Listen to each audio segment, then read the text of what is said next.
কষ্ট কৰিলোঁ আৰু মই সকলোকে আহ্বান জনাইছোঁ যে গণতান্ত্ৰিক প্ৰক্ৰিয়াত সকলোৱে ভাগ ল'ব লাগে আৰু সকলোৱে নিজৰ নিজৰ অধিকাৰ এই ইভিএমৰ যোগেদি সাব্যস্ত কৰিব লাগে।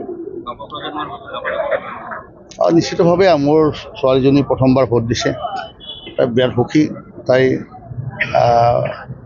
অন্ধ্ৰ প্ৰদেশৰ পৰা ভোট দিবৰ কাৰণে আহিছে, তাই ইচ্ছা যে মই ভোট দিম, গৈ আহিছোঁ। গতিকে ভাল লাগিছে আৰু খুব সঁহাৰি খুব ভাল পাইছোঁ। আৰু মই দেখিছোঁ আমাৰ বিশেষকৈ নতুন প্ৰজন্মৰ ল'ৰা ছোৱালীখিনিয়ে উৎসাহেৰে ভোটদান কৰি আছে। ভোটদানৰ হাৰ কেনেকুৱা হ'ব? ভোটদান মই ভাবোঁ 85% প্লাছ হ'ব বুলি ভাবিছোঁ। অকণমান ৰাতিপুৱা বতৰে বিধি পথালি দিছে, তথাপিও ভালেই হৈ আছে। একমাহজোৰা নিৰ্বাচনী ব্যস্ততা, হয় হয়, তাৰপিছত আজি অকণমান ফ্ৰী হ'ব,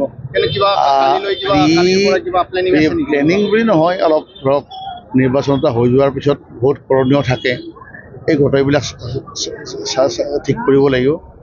আৰু আমি ধৰক ৰাজনৈতিকভাৱে যদিও আছোঁ, কিন্তু আমি সামাজিক সমাজৰ অন্যান্যটো চলি থাকিব। ইয়াৰ পিছত বিহু আহিব, ৰিজাল্ট নিদিয়াৰ আগতে বিহু আহিব, বিহুত মাতিছে বিহুত যাব লাগিব, বা কাৰোবাৰ ধৰক কিবা অসুবিধা থাকিব বা সেইবিলাক আহিও থাকিব লাগিব। ৰিজাল্ট নোহোৱা পৰ্যন্ত চলিয়ে থাকিব, এইটো 24/7 চলি থাকিব। এইটো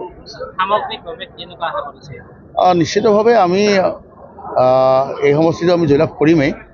আৰু অসমতো যিটো ট্ৰেণ্ড আমি আহি ৰাতিপুৱা দেখিছোঁ, এটা পৰিৱৰ্তনৰ মানে ফালে গৈ আছে। আৰু মই যোৱাকালিও মই দেখিছোঁ যে বিভিন্ন আমাৰ বিশেষকৈ নতুন প্ৰজন্মৰ ভোটাৰখিনিয়ে উৎসাহেৰে ভোটদান কৰিবলগীয়া কৰিছে তেওঁলোকে।